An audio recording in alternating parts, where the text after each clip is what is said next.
Oi, gente. Tem uma questão que acaba dando um nó no debate do universo da cultura pop, que é a relação entre arte e capitalismo. Muito desse conceito se deve ao filósofo alemão Theodor Adorno, que trouxe aí o conceito de indústria cultural. A ideia por trás dessa noção que ele traz, né, é que aquela lógica do capitalismo, que se a gente lembrar aí de como Marx aplica no universo do trabalho, no universo da produção, uma lógica de consumo, uma lógica de alienação, de perda de um potencial emancipatório.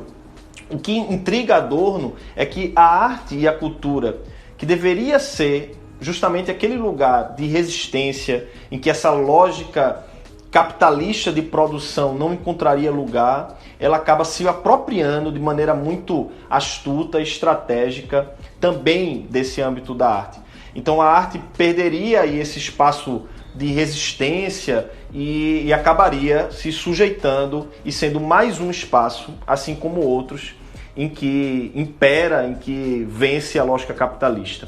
Qual é o grande problema nessa reflexão de Adorno? O problema é que quando a gente pensa essa lógica meio dicotômica, a consequência que Adorno traz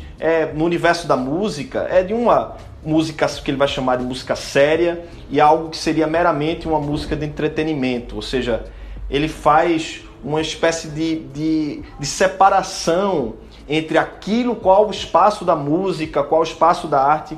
que de algum modo conservaria esse potencial emancipatório, e com isso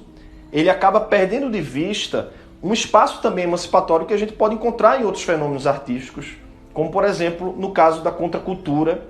e no universo pop em geral, que é difícil aplicar essa mesma lógica para a gente compreender todos esses âmbitos que, ao meu ver, não se reduzem apenas à compreensão da dicotomia entre arte e produto cultural. Ou seja, há também nesse universo a possibilidade de a gente encontrar também um conteúdo emancipatório e que não seja apenas uma lógica de produto cultural, apenas enxergando a complexidade desses fenômenos a partir desse tipo de lente. Eu acho que esse é um risco, inclusive, que a gente vê quando, dentro de um debate meio academicista, intelectual, né, de tentar reduzir a compreensão da complexidade do universo pop.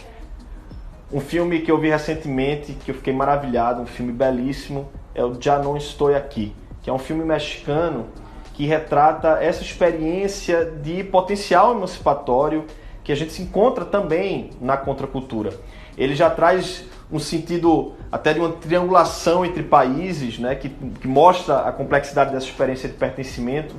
porque ele fala de como a cúmbia colombiana é apropriada, né, ressignificada dentro de um contexto da cidade de Monterrey, no México, principalmente pelo subúrbio da cidade de Monterrey, e de como há uma ressignificação também que passa a ser uma lógica de pertencimento, principalmente num contexto ali de encontrar uma identidade, um contexto dentro da lógica que mostra de grupos diante também da criminalidade, mas que se encontra também como aspiração e como afirmação da subjetividade ali dentro daquele âmbito de se sentir pertencendo a um grupo. Sem dar muitos spoilers, né, porque é um filme que realmente vale a pena ser visto, mas o filme é atravessado por essa busca de pertencimento, por um sentido até que eu acho que quebra a narrativa através de alguém que sai, o protagonista que sai da cidade de Monterrey e vai para Nova York,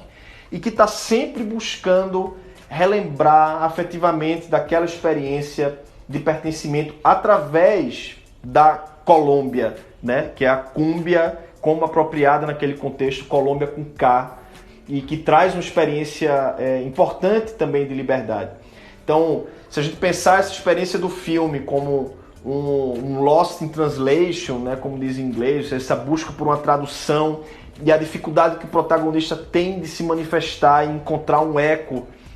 porque não tem... As pessoas ali no contexto nova-iorquino não estão mais compartilhando aquela experiência dele. Então, a figura de um dicionário, do encontro com uma filha de imigrante chinesa, que também traz a experiência de imigração, mas que não conseguem se comunicar, não conseguem compartilhar de um mesmo universo. um momento que ele está dançando no metrô sozinho e ele vê que as pessoas não entendem o que ele está fazendo, porque essa experiência é uma experiência compartilhada, é de pertencimento. A contracultura, dentro dessa narrativa de afeto, de lembrança, de memória, ela aponta para um potencial emancipatório que ele não mais consegue encontrar naquele contexto em Nova York. Então, por isso o título do filme, né, Já Não Estou Aqui, e ele está sempre buscando, né, estar com essa memória, com esse afeto naquele outro lugar em que ele se sentia reconhecido como sujeito, como pessoa também na sua individualidade. Então, a contracultura, como a gente vê, né, ela dá um nó nessas reflexões justamente porque ela não consegue exprimir e não consegue ser reduzida, né, a reflexão se a gente pensar somente nesses termos de produto cultural ou a lógica como o capitalismo se apropria da arte. Então eu queria insistir no movimento até inverso,